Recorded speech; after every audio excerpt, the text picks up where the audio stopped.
a crumpled $5 bill. That was the exact price of Leo's salvation, though it looked a lot like a collapsing, rat-infested shack.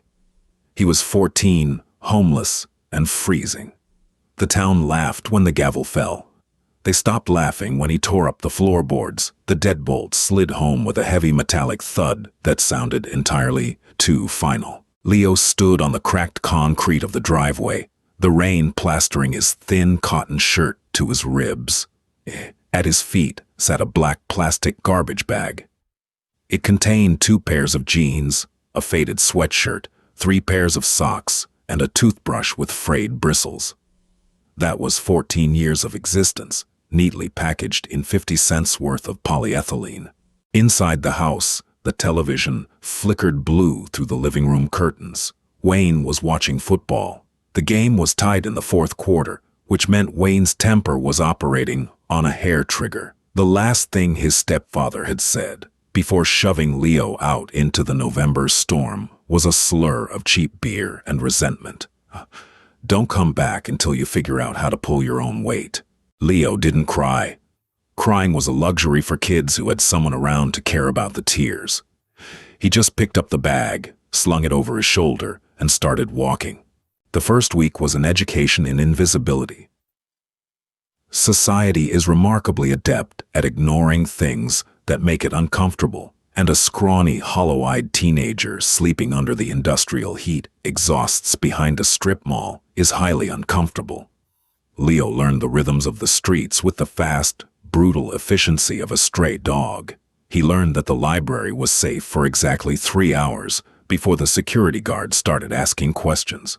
He learned that cardboard is an excellent insulator, that hunger eventually stops feeling like a knife and starts feeling like a dull ache, and that Frank, the chain-smoking fry cook at the edge-of-town diner, wouldn't ask for ID if Leo scrubbed the grease traps for cash under the table. It was in the diner, 2 months into his exile, that Leo found the paper. Someone had left a copy of the Bracken Creek Gazette on a sticky vinyl booth. Leo was wiping down the table with a rag smelling of bleach and old coffee when the bolded letters caught his eye. County tax auction, delinquent properties. He didn't know what a tax lien was. He didn't care about municipal zoning or property values. What he cared about was the tiny black and white photograph of a structure on Mercer Street.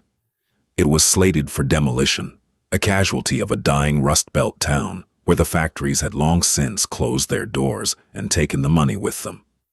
The starting bid for the property, purely to cover the administrative cost of transferring the meaningless deed, was $5. Leo reached into his pocket. His fingers brushed against a crumpled bill, his earnings from scraping a month's worth of burnt bacon grease off cast-iron griddles. The county courthouse was a brutalist block of concrete that smelled of floor wax and quiet desperation. The auction was held in a fluorescent-lit room in the basement, populated entirely by bored real estate flippers, drinking bad coffee from styrofoam cups. They were there for the foreclosed farmhouses and the bank-owned duplexes. Nobody was there for 42 Mercer Street. Item 34. The auctioneer droned, a heavy man whose tie was fighting a losing battle against his collar. 42 Mercer, condemned structure. The city wants it gone, or it wants someone to pay the back taxes in 5 years. Do I have $5? Silence hung in the room, thick and mocking. A guy in the front row snorted. "You'd have to pay me $50 just to stand on the porch, Sullivan." $5, Sullivan repeated, rubbing his temples. "Do I have a single bid?" From the back of the room, a hand went up. It was a small hand, the knuckles raw and cracked from the cold, attached to a kid, swallowed by a scavenged, oversized corduroy jacket. Heads turned. Sullivan squinted through his wire-rimmed glasses. "You lost, kid?" "I have $5, Leo said. His voice cracked, betraying his age, but his eyes were entirely flat. They were the eyes of someone who had slept in a ditch the night before. "I want to buy the house." The room chuckled, a low wave of cynical amusement, a homeless kid trying to play Monopoly. But Sullivan didn't laugh. He looked at the clock on the wall. It was 11:55 a.m. Lunch was in 5 minutes. Bureaucracy is often a machine fueled by malice, but occasionally it runs purely on apathy. Sullivan didn't care if the kid was 14 or 40. He just wanted to close the ledger. "Hey, sold," Sullivan barked, slamming his gavel down. "Bring the money to the clerk."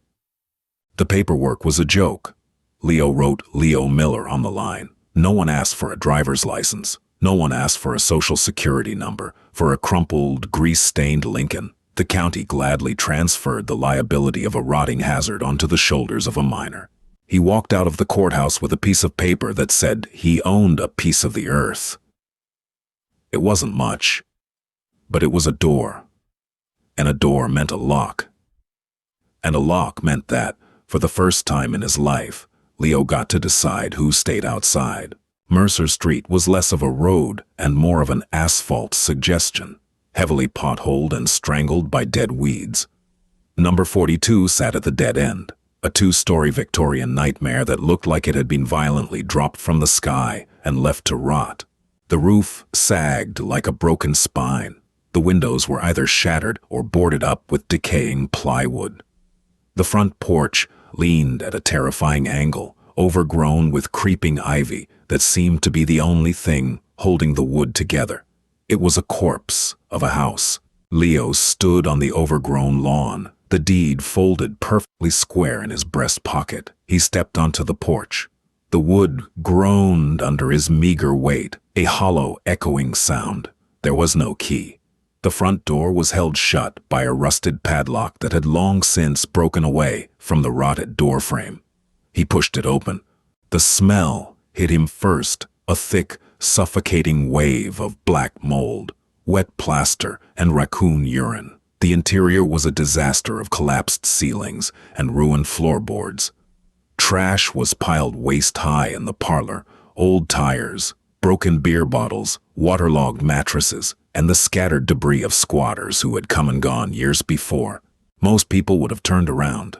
Most people would have accepted the loss of their $5 and walked back to the warm, bleach-scented safety of Frank's diner. Leo walked in and pulled the door shut behind him. His first night was spent huddled in the only dry corner he could find, the kitchen pantry. He slept wrapped in a scavenged plastic tarp, listening to the wind howl through the gaps in the walls. It was freezing. It was terrifying. But as he lay there in the pitch black, listening to the house settle and creak, he felt a strange, profound sense of ownership. The next morning, the real work began. Leo didn't have tools. He had a rusty tire iron he found in the yard, his bare hands, and a desperate, burning need to survive the coming winter. He started by clearing the trash. He hauled the rotting mattresses out to the alley. He shoveled shattered glass into heavy-duty garbage bags. He pilfered from the diner. Every muscle in his body screamed. His hands blistered, popped and bled, eventually forming thick, yellow calluses. He operated on a grueling schedule. From dawn until noon, he tore into the house, stripping away the wet, ruined plaster to expose the wooden studs. From noon until 8, he worked at the diner, earning enough under-the-table cash to buy rice, beans, and boxes of heavy-duty nails. Weeks bled into months. The house fought him every step of the way. When he patched a hole in the roof with scavenged tin, a pipe burst in the basement. When he finally cleared the parlor, a section of the floor caved in. It was a war of attrition between a stubborn, ruined house and a stubborn, ruined boy. By late January, Bracken Creek was locked in a bitter freeze.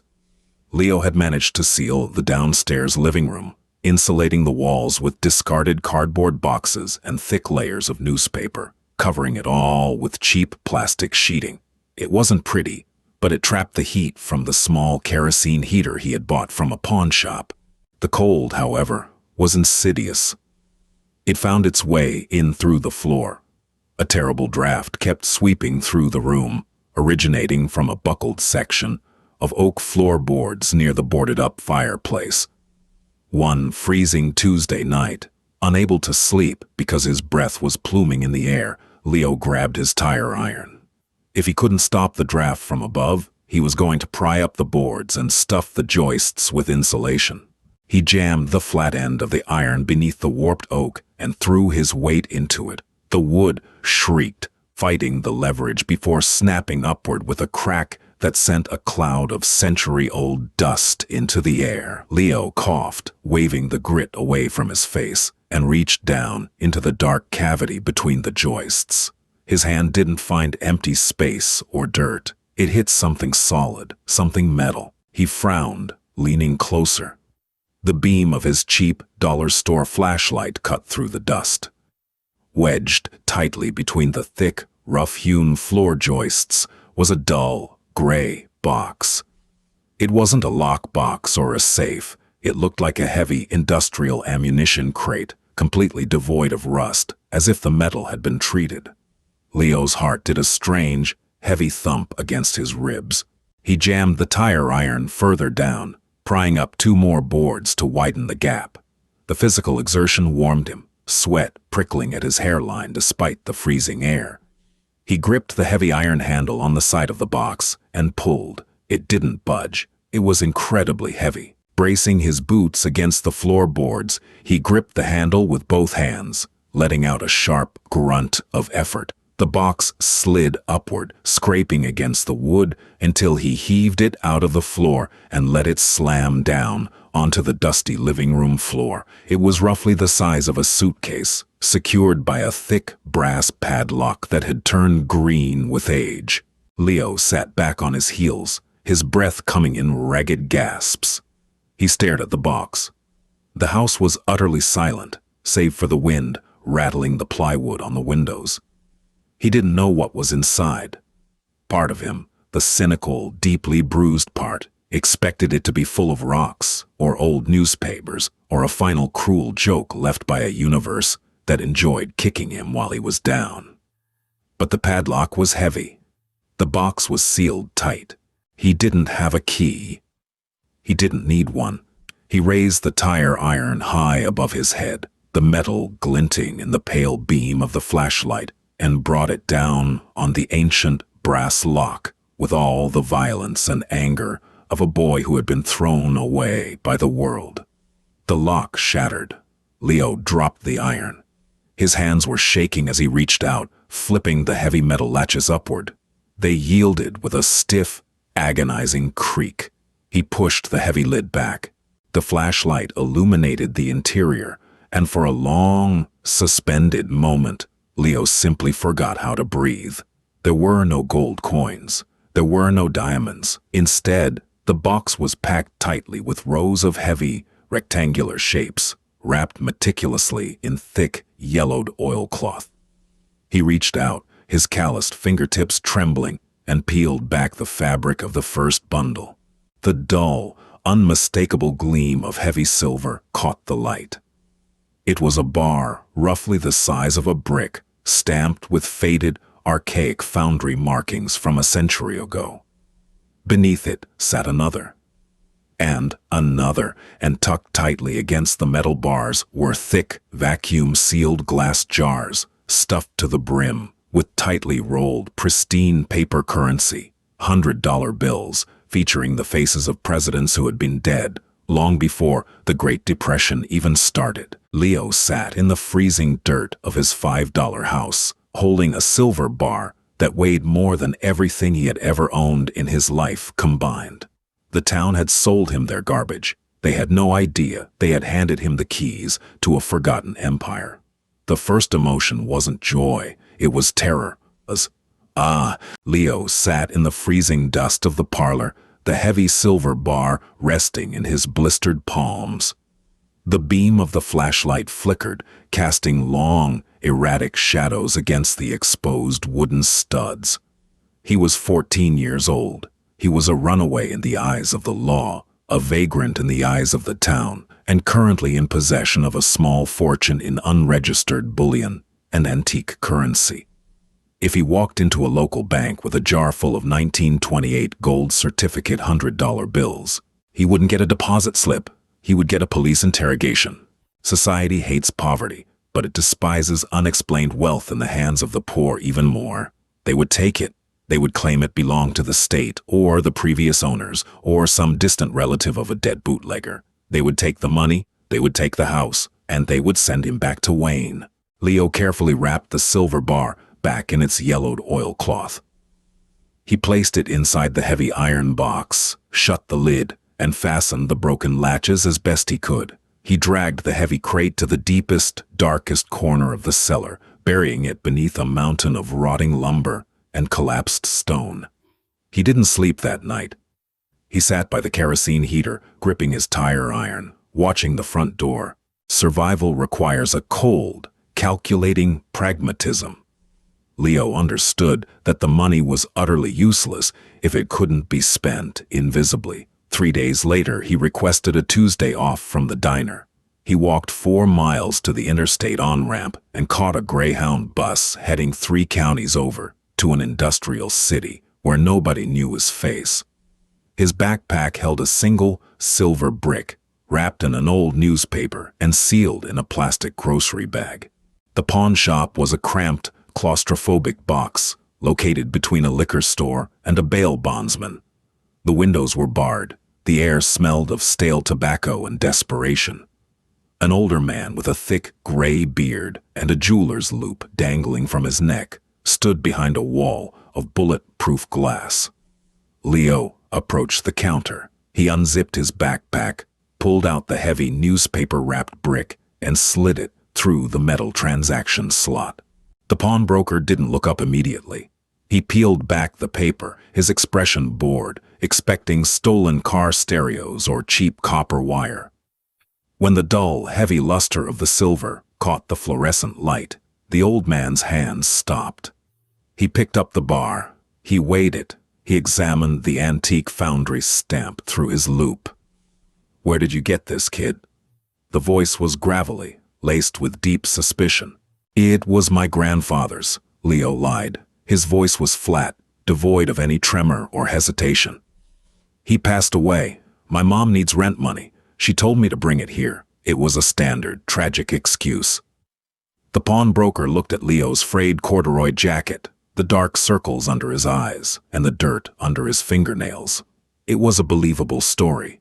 A desperate kid selling off family heirlooms to keep the heat on. "It's 90% pure. Antique casting. I have to melt it down to move it," the broker lied smoothly, attempting to low-ball. "I can give you 2,000. Leo had spent the entire bus ride reading a library book on precious metals. He knew the spot price of silver. He knew the bar weighed exactly 400 ounces. "The spot price is $15 an ounce," Leo said, his eyes locking on to the man behind the glass. "That's $6,000. I'll take 4,000 in $20 bills. Or I'll walk down the street to the coin dealer on 5th Avenue. The pawnbroker stared. The kid didn't flinch. Slowly, a begrudging smirk cracked the old man's face. He opened a heavy steel safe beneath the counter and began counting out stacks of green bills. Leo left the city with $4,000 stuffed into his boots and his backpack. He rode the bus back to Bracken Creek, watching the bare, winter-stripped trees blur past the window. He didn't feel rich. He felt armed. The next morning, Leo walked into Miller & Sons Hardware. He didn't buy a television. He didn't buy new clothes. He walked up to the lumber counter and placed a handwritten list on the scratched formica. Hank, the owner, a man whose hands were permanently stained with wood stain and grease, picked up the list. He read it, frowning. "This is a lot of material, son. 3 dozen 2x4s, 50 sheets of drywall, copper piping, an entire pallet of roofing shingles. You building a bunker." "I'm fixing up a property," Leo said. He pulled a thick wad of $20 bills from his pocket and laid it on the counter.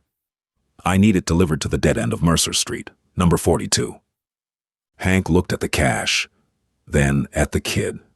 "That house is condemned. It's a teardown." "I own it," Leo replied. "Can you deliver it by noon?" Money talks. It bypasses age, it bypasses social standing, and it silences questions. The delivery truck arrived at noon. The alchemy of survival began. Leo stopped sleeping in the pantry. He turned the living room into a functional workshop. He bought a generator. He bought power tools. He spent his days in a mask and goggles, tearing out the black mold, ripping up the ruined floorboards, and replacing the rotting bones of the house with fresh, heavy pine. He worked with a manic, relentless energy. Every nail he drove was a rejection of the life he had been handed. Every sheet of drywall he hung was a barrier between himself and the cold, indifferent world outside. When he ran low on modern cash, he took another bus trip, different city, different pawn shop, another silver bar traded for stacks of untraceable 20s. He didn't touch the antique $100 bills. They stayed in their vacuum-sealed jars, buried in the cellar, a silent safety net for a future he was building entirely by hand. Winter thawed into a muddy, wet spring.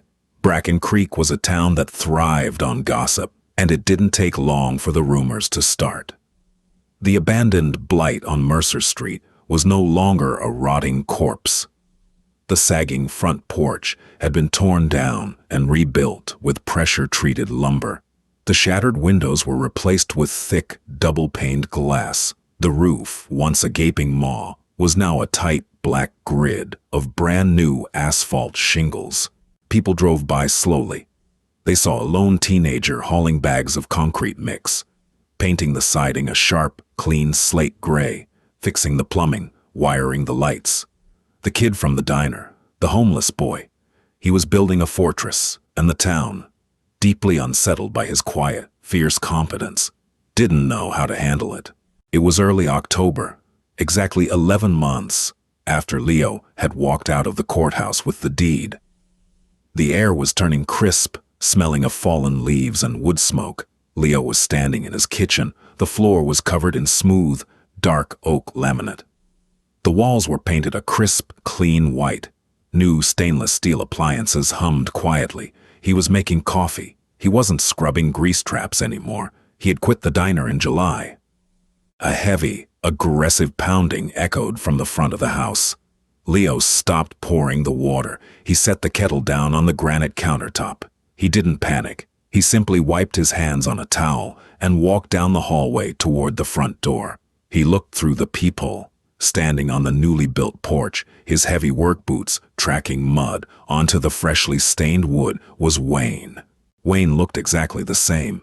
The same faded denim jacket, the same bloated, angry face, the same scent of cheap beer radiating from his pores even through a solid oak door. He hammered a meaty fist against the wood again.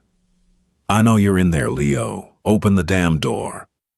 Leo unlocked the deadbolt. He turned the brass handle and pulled the door open. He didn't step back. He stood squarely in the threshold, completely blocking the entrance.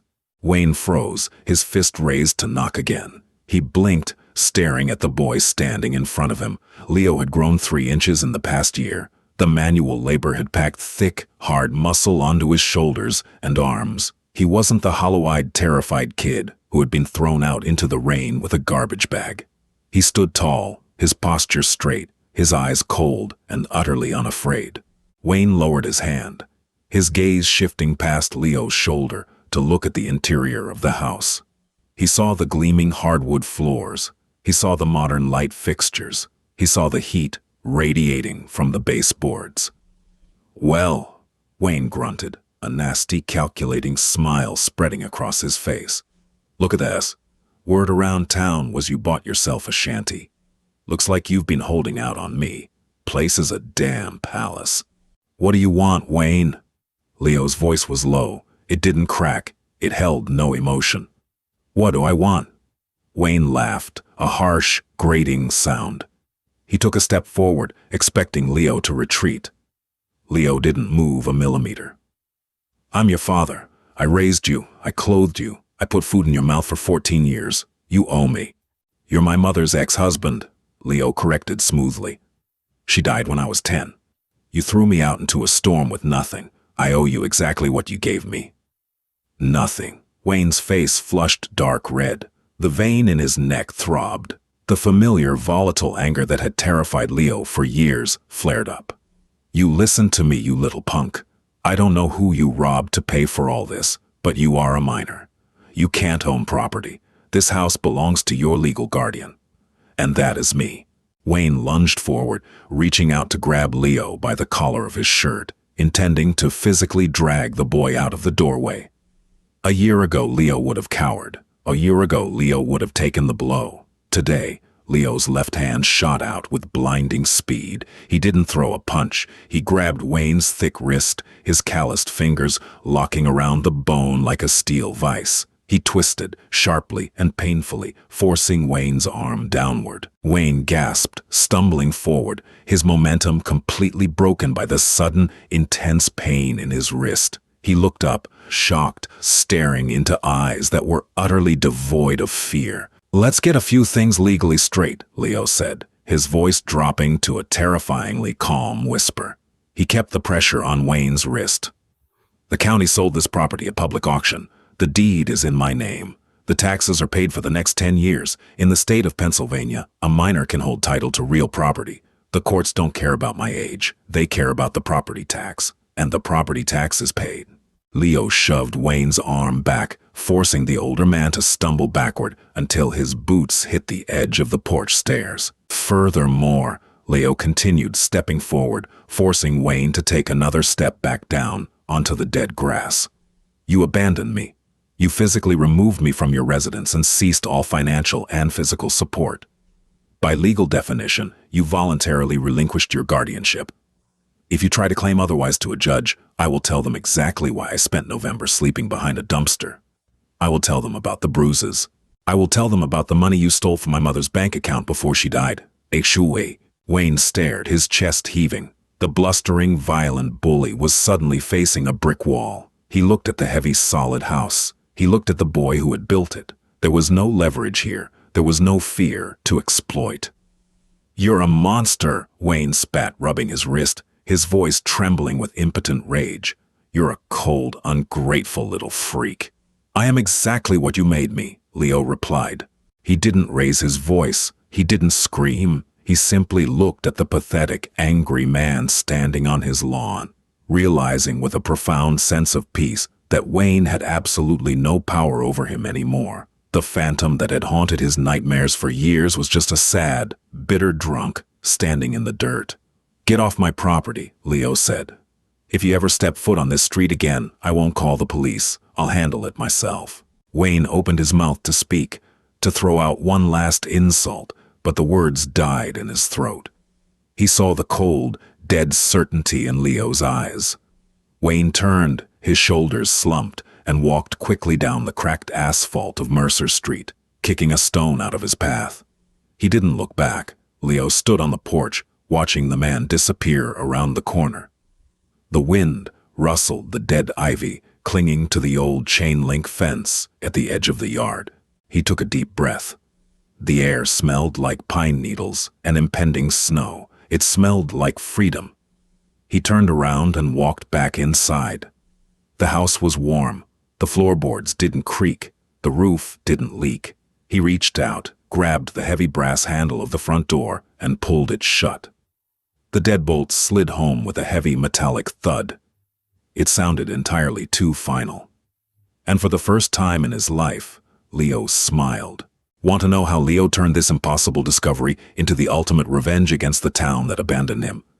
Hit that like button, subscribe to the channel, and share this video to support more incredible stories of survival and success. Drop a comment below if you'd ever buy a $5 house.